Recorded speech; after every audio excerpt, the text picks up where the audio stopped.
আসসালামু আলাইকুম, কেমন আছেন গাইস? আমি আজকে রান্না করব শাকসবজি দিয়ে খিচুড়ি।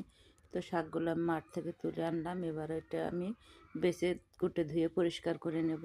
এদিকে সবজিগুলো আমি কেটে গোছগাছ করে নেব। তো সবজিগুলো কাটা হয়ে গেছে। এখানে আছে সিম, আলু, টমেটো, মূলা, বেগুন। এই তো হয়ে গেছে আমার সবজিগুলো পরিষ্কার করা। এবার আমি নিয়ে নেব চাল, ডাল।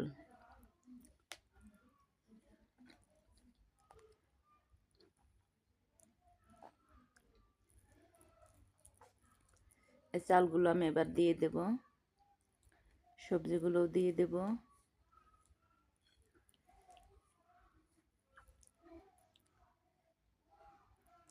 সব মশলা আমার দেওয়া হয়ে গেছে।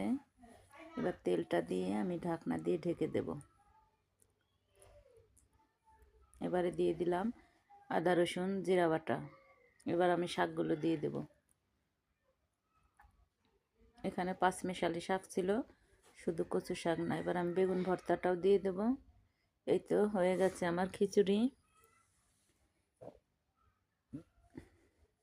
এই খিচুড়িটা গরম গরম খেতে ভালোই লাগে, বলেন? তো আজকের মতো আমার ভিডিও এ পর্যন্তই। পরবর্তী ভিডিও দেখার আমন্ত্রণ রইল। আল্লাহ হাফেজ।